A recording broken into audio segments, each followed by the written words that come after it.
Mirsa, bagaimana kabarnya? Saya berharap semoga kita selalu berada dalam perlindungan Allah Subhanahu wa Ta'ala. Amin. Pemirsa, kali ini saya berkesempatan bertemu dengan Kak Mora atau Bunda Mora.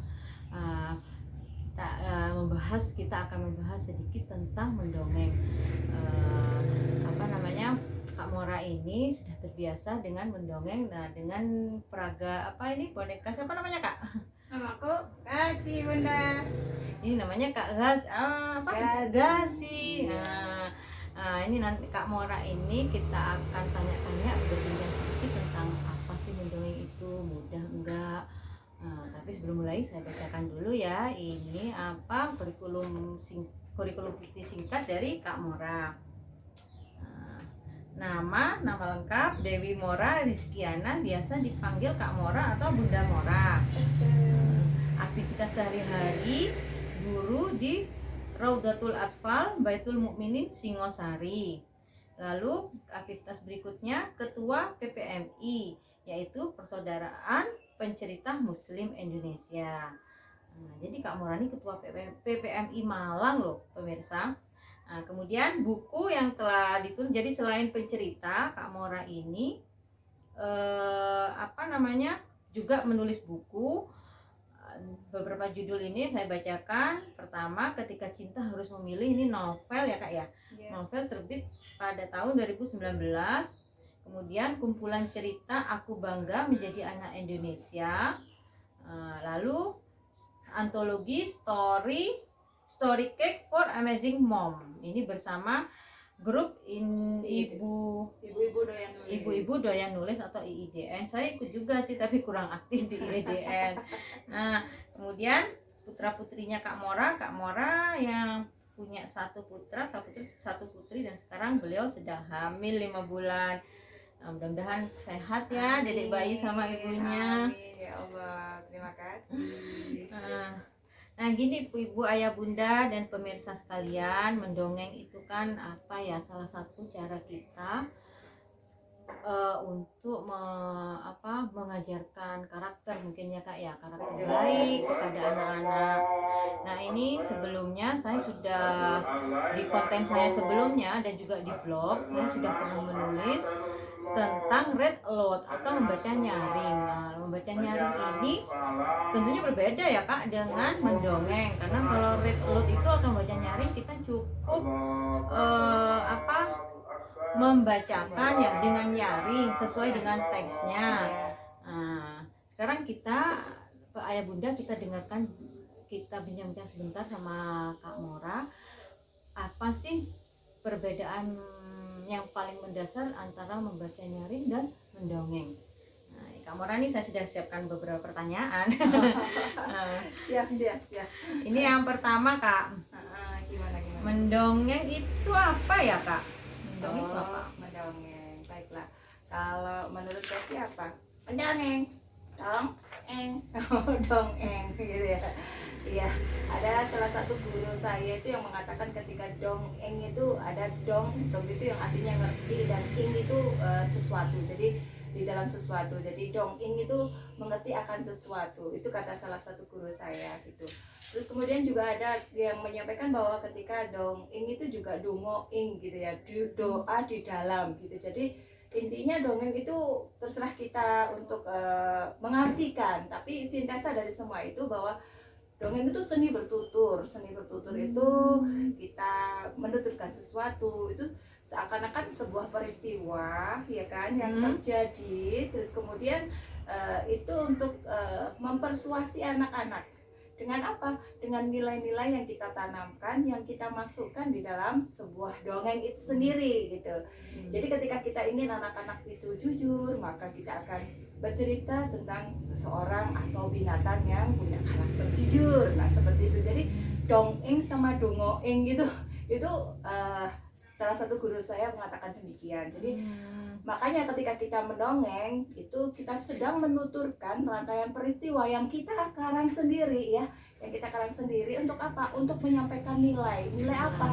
Nilai untuk anak-anak, karakter baiknya, terus kemudian juga entah kebaikan hatinya, seperti itu. Dan itu semua dirangkai dalam sebuah Iya, cerita atau dongeng itu tadi gitu. Oh, gitu. Jadi Iya. ternyata dongeng itu bercerita atau bertutur ya dengan apa tadi?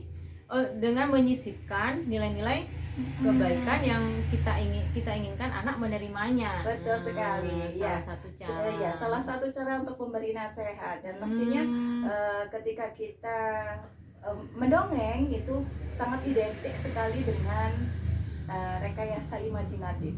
Nah, ini yang membedakan ya. Rekayasa imajinatif itu kan berarti anak-anak boleh berkhayal bebas gitu ya. Nah, seperti itu. Itu mendongeng, berbeda dengan cerita gitu ya. Karena kita ngomongnya dongeng, kita dongeng aja. Iya. Betul, Oke, gitu. Iya. Terus ini Kak, apa tadi? Apa setelah kita mendengarkan definisi mendongeng dari Kak Mora, selanjutnya mudah nggak mendongeng itu? Sangat mudah. Sangat mudah. Mbak Nazla pasti suka juga kan. Bunda Nazla suka juga kan mendongeng buat putra-putrinya kan ya. Ya, tapi dengan kemampuan apa adanya saya begitu. Nah, mudah enggaknya itu kan tergantung dari kita mau atau enggak. Iya, kalau nggak mau ya pasti sulit. Iya, kalau nggak mau pasti sulit. Tapi kalau kita mau, insya Allah pasti mudah. Karena apa, tidak ada patokan khusus ketika kita mendongeng untuk anak kita ya. Tapi memang ketika kita mempelajari seni berdongeng, maka kita akan mempelajari bagaimana ketika kita harus bercerita di depan kelas, bagaimana kita bercerita di depan di atas panggung, bagaimana kita bercerita di rumah, dan bahkan ketika kita bercerita menjelang tidur. Itu semua berbeda. Tekniknya jelas berbeda sekali. Iya. Oh, jadi mendongeng itu lihat sikonnya juga sih. Betul sekali. Kalau pas misalnya saya kebiasaannya sih ketika anak lagi santai atau menjelang tidur. Oh, jadi itu berbeda lah, maksudnya mungkin lebih sederhana mungkin ketika itu. Jadi misalnya di depan kelas, di depan anak-anak yang lebih banyak audiennya berbeda lagi. Iya, sangat berbeda. Karena sedikit ya ketika kita berhadapan dengan taruh kata mungkin sedikit di rumah, di kelas ataupun di bangku hampir sama. Ketika kita bisa menggunakan bahasa yang lebih ekspresif gitu ya, terus kemudian dengan gestur dan mimik yang luar biasa gitu ya. Tapi ketika anak-anak mau tidur gitu kan ya, kita bahasanya whispering, kita bahasa berbisik gitu ya. Iya, jadi di situ bedanya. Kadang-kadang orang tua merasa saya harus bisa kayak Kak Mora, saya harus bisa kayak siapa gitu ya, yang istilahnya, padahal ketika anak-anak dikasih cerita atau diberi dongeng ketika menjelang tidur, maka yang saya lakukan justru sebaliknya, whispering gitu ya. Dulu ada seekor kuda itu punya anak kecil, jadi itu berbeda sekali dan itu semua mudah kan ternyata ya kan.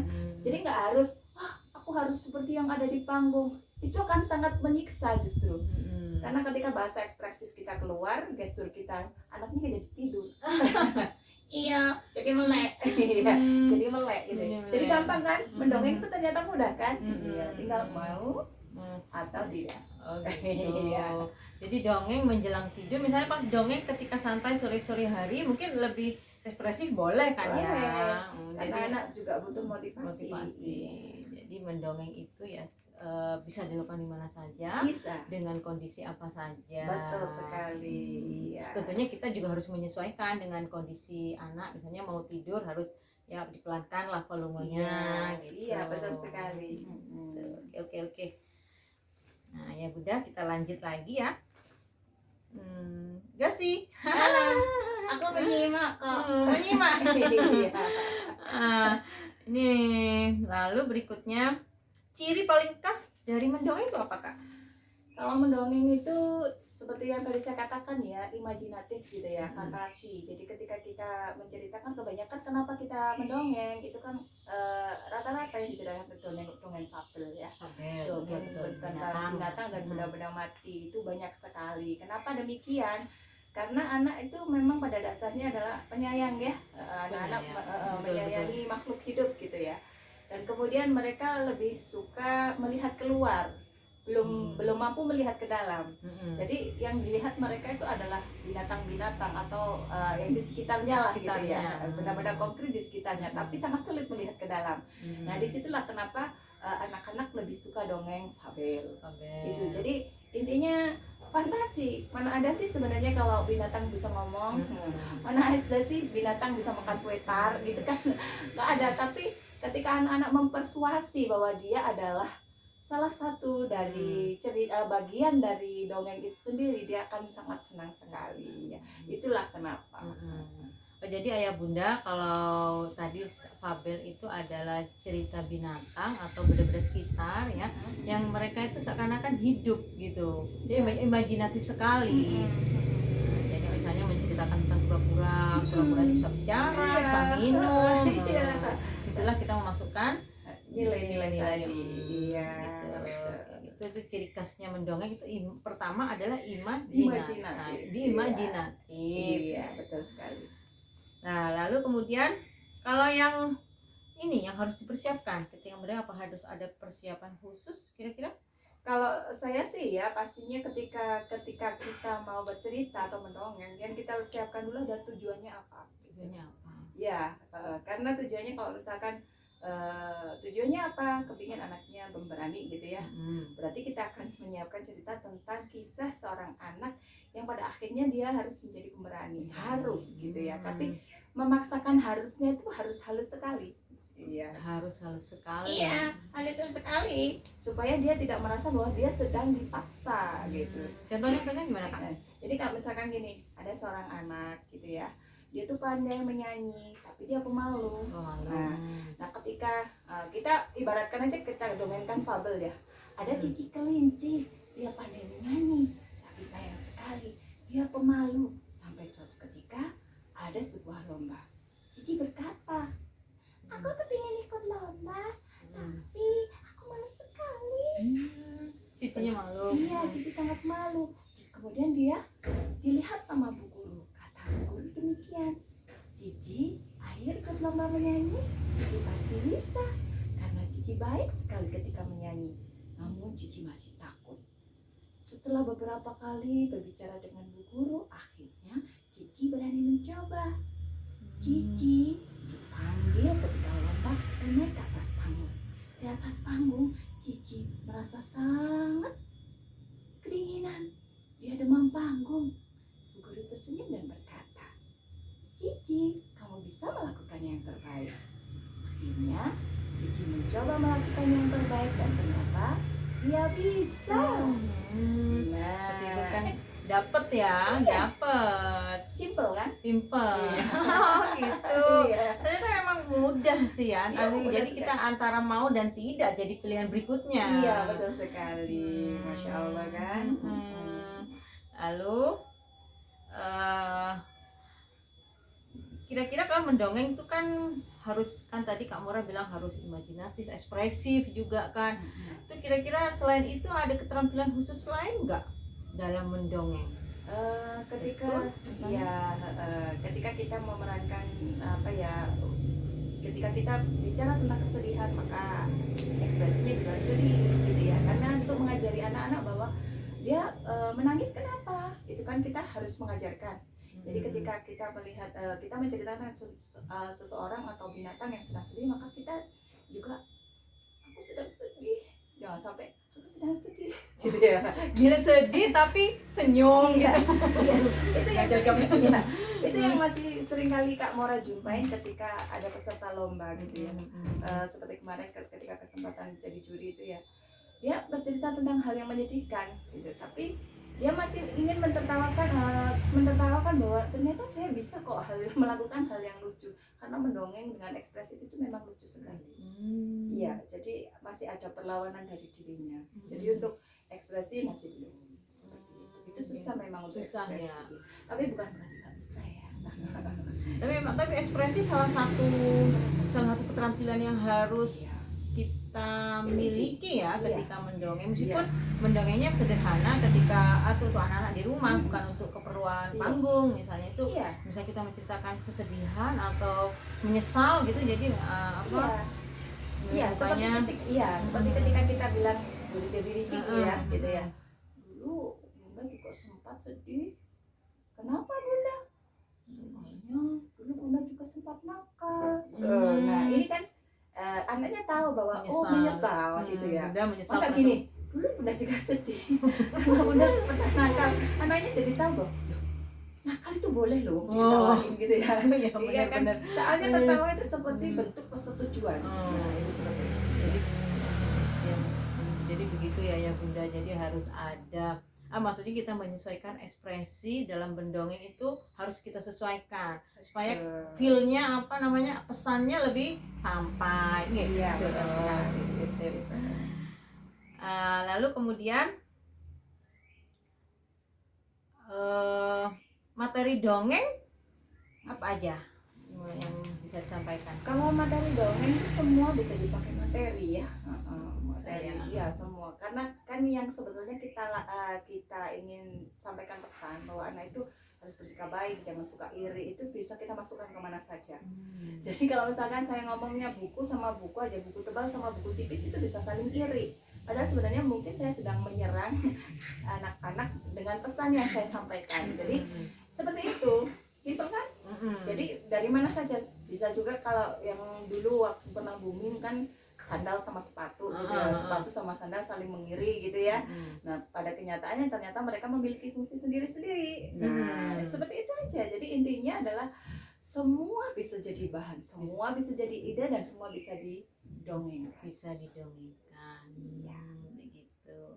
Jadi nggak usah sulit-sulit mencari materi dongeng apa yang ada di sekitar kita. Boneka atau gelas pun yang dipakai anak. Bisa. Bahkan mungkin ketika kita sedang di dapur itu sayuran bisa ngomong loh. Iya kan, bahasanya itu tadi dongeng fabel gitu. Oke. Terus kalau fungsi peraga itu bisa membantu. Iya, seperti aku. Iya, kadang bisa membantu, tapi juga bisa menyusahkan. Kok bisa sih? Emang aku menyusahkan? Enggak. Maksudnya ketika kita tidak tahu bagaimana menggunakan sebuah peraga, maka itu akan menyusahkan kita. Jadi memang butuh ilmu untuk itu. Dan segala sesuatu memang butuh ilmu. Iya, kalau misalkan saya pegang boneka seperti ini udah lama, 2013 sampai sekarang loh. Gazi? Iya. Enggak, aku baru. Gazi baru lahir 2019. 2013 saya punya Rahma, boneka saya 5. Iya. Jadi ini Gazi anak keberapa nih? 5. Oh, 5. Jadi sebelum Gazi ini Kak Mora ada beberapa boneka lagi. Apa aja tuh? Ada Rahma, ada kakek Rahma Wijaya, ada Igos, ada Kerambi, terus ada Kerambi, terus ada Gazi. Ada satu lagi sebenarnya belum saya lahirkan. Ini. Oh gitu. Jadi alat peraga itu bisa dibilang bisa menyesuaikan ya Kak ya? Ini misalnya diperkirakan tidak dibutuhkan, nggak usah. Gitu. Jadi bisa menguntungkan, bisa juga menyusahkan. Jadi kita harus jeli sendiri lah ya, bisa perasaan lah. Kadang kan kita merasa saya bawa peraga ini kayaknya ribet deh. Kalau sudah berkata dalam diri kita bahwa kita akan ribet, maka Anda akan ribet. Iya. Karena sudah berkata kan ribet deh gitu ya. Merasa sudah terasa ribetnya. Kalau sudah terasa ribet jangan dipakai. Tapi kalau misalkan saya pakai ini, saya terasa terbantu, berarti insya Allah itu sudah berhasil. Karena apa? Ya 50% keyakinan. Betul. Dan mungkin pesannya lebih tersampaikan. Iya. Betul sekali. Seperti itu. Jadi memang mendongeng itu penting ya Kak ya. Jadi salah satu memang media ya dongeng itu dalam menanamkan nilai-nilai kebaikan. Betul sekali. Iya. Bisa dengan bisa dilakukan di mana saja, dengan materi apa sekali, saja. Iya. Gitu. Terus ini apa tadi? Kalau untuk tips untuk terakhir nih untuk tips untuk ayah bunda yang ingin mendongeng untuk anak-anak di rumah apa?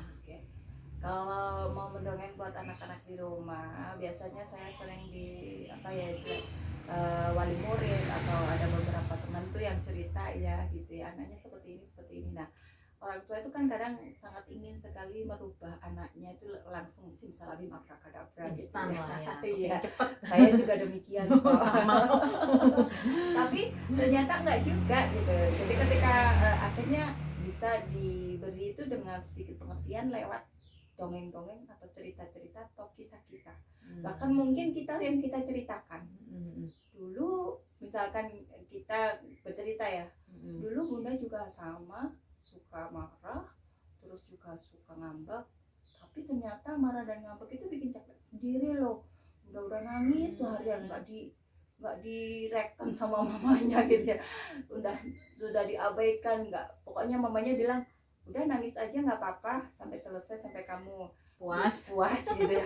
Tapi merasanya kita diabaikan gitu kan, udah kita capek diabaikan, ternyata itu jadi semakin sedih gitu. Tapi ketika saya mencoba, ma aku marah, aku nggak bisa gitu, ternyata saya bisa lebih cepat dapat bantuan. Nah, jadi intinya memberi ruang kepada anak-anak untuk lebih ekspresif misalkan seperti itu. Jadi nggak hanya saya mau ini terus saya nggak bisa, saya nangis kan kayak gitu. Nah ya intinya seperti itu. Jadi pelajari dulu anak-anak itu butuhnya apa, dan kita mau memberikan misalnya kamu jangan nangisan, masa begitu aja nangis gitu kan ya, itu kan lebih menyerang gitu ya. Tapi kalau misalnya kita pakai bahasa kamu itu, terus kemudian lebih halus seperti tadi, bertutur tadi itu iya, lebih masuk. Jadi tipsnya seperti dan itu. bukan simsalabim ya. Jadi Itu bisa ceritanya 40-50 kali baru didengar. harus proses ya, dan Iya. memang dongeng ini bisa kita gunakan Bisa. dengan mendongengkan setiap hari, disonding Iya, setiap hari. sounding. Lama-lama mudah-mudahan. Jadi tipsnya itu apa ya, berarti pokoknya jangan menyerah. Betul. Maksudnya dongengin aja dengan media apa saja, Iya, begitu. dengan apa saja, dan Dengan pastinya itu tadi setiap proses itu butuh waktu gitu ya, dan berikan anak-anak waktu untuk menerima diri, Untuk mencerna. Iya, mencerna dan menerima dirinya gitu. Iya. Jadi nggak ada tips khusus, Nggak ada tips nggak khusus ada. ya. Tapi kalau misalkan tanya lagi, lah itu kan Kak Mora bisa semua karena udah sering gitu ya. Nah, berarti tipsnya apa? DAC. Baca. Betul. PUKU. Iya. Baca buku. Nah tadi kan ya, itu salah satunya. Iya. Ternyata begitu ayah bunda. Alhamdulillah perbincangan dengan Kak Mora tentang mendongeng. Ternyata memang intinya mendongeng itu berbeda dengan read aloud. Dan keduanya nih meskipun berbeda, mendongeng cirinya begini, kalau read aloud cirinya begini, itu tapi ada satu kesamaannya, itu bisa digunakan untuk menanamkan nilai-nilai kebaikan kepada anak-anak. Betul sekali. Ya, serupa tapi tak sama. Ya. Mendongeng memang lebih membutuhkan mungkin keterampilan khusus seperti mimik suara tadi ya. Lalu harus ceritanya lebih imajinatif, lalu ekspresif begitu. Jadi lebih ngena feel-nya. Kalau ekspresifnya itu disesuaikan dengan cerita yang atau dongeng yang kita tuturkan. Sedih, ekspresinya sedih, ketawa, bahagia, beda lagi. Betul sekali. Iya, asik kan? Asik banget. Nah, gitu ya ayah bunda, podcast ngobrol-ngobrol kita bersama Kak Mora, Ketua Persatuan Persaudaraan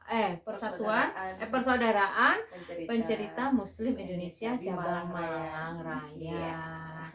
Terima kasih ilmunya Kak Mora, mudah-mudahan barokah dan bermanfaat.